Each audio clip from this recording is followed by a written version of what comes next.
Got some Neon Prime developments. Let's not waste your time.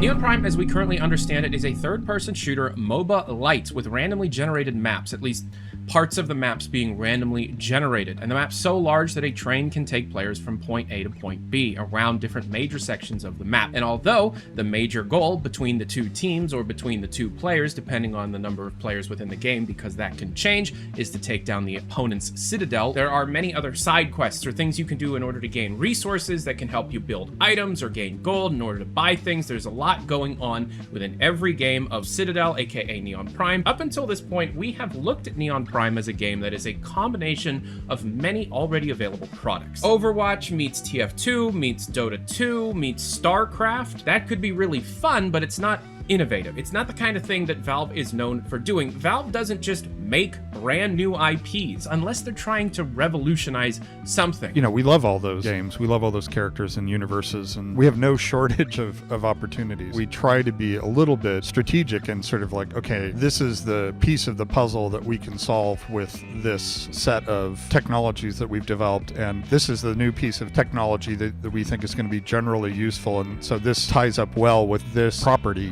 If you think of it as each one of our franchises represents a tool, and so you just want to pick up the right tool at the right time. When we're thinking of what are the next challenges, then we tend to pick the franchises that are sort of most useful in going forward. And if we don't have one, then obviously we have to create a new one. They always do that. Whether or not they succeed is up to the customer, but it's what they're trying to do. We've talked about how the branch of Source 2 that Neon Prime is running on, although now that I think about it, Source 2 doesn't have branches per se, features that are being designed for Neon Prime in particular revolve around nav meshes. Computer-controlled bots, NPCs that are capable of scanning the land around them and on the fly changing the nav mesh. It doesn't use meshes, just it changes how the bots move based on the changing landscape. So much so that it was obvious that there was some work being done that allowed for destructibility within the levels themselves, but to what extent was unknown. Voxels. Have you played Teardown? It's that. Those massive, chunky, 3D looking pixels that allow you to have total destructibility of the level. But Valve is doing that on a significantly more optimized scale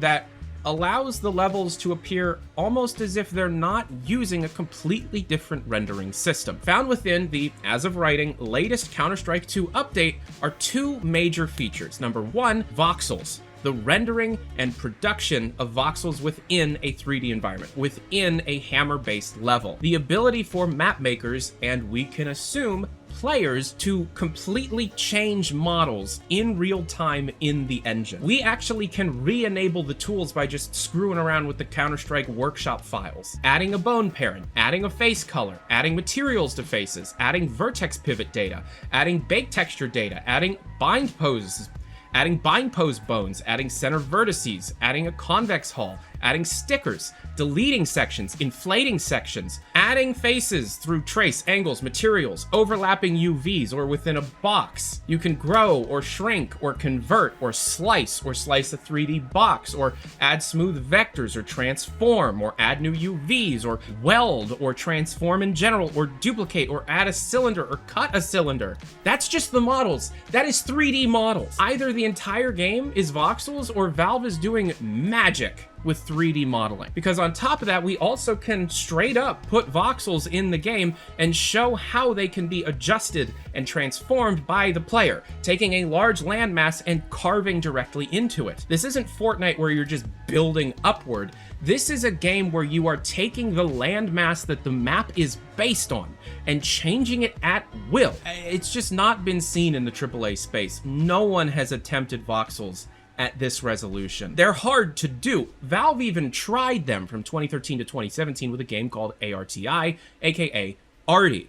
We're not gonna get into it. It looked like this. It was at once just a normal game and then a VR game, but then it got canceled sometime in 2017. Who cares? They've had a voxel-based engine for Source 2 for a long time, and obviously it's been refined up enough to the point where you would not have been able to tell that you were looking at 3D chunky cubes instead of tries, like everyone is used to seeing. You know, I'm now realizing I've been talking to you with this rule of thirds thing on, and I'm just gonna keep it on. Looking at the voxels that we have been able to just create in the tools, if you didn't know these weren't voxels, you would have no idea you weren't looking at what you were generally used to. So some massive optimizations were obviously being done internally at Valve. Some just generic 3D shapes are easily created, and those can be drilled into, sliced, inflated, anything. Neon Prime is all of those games we've talked about, but with an incredible level destruction and AI navigation system. All right, let me turn that off. Sorry about that. Didn't know it was on the whole time until I was almost done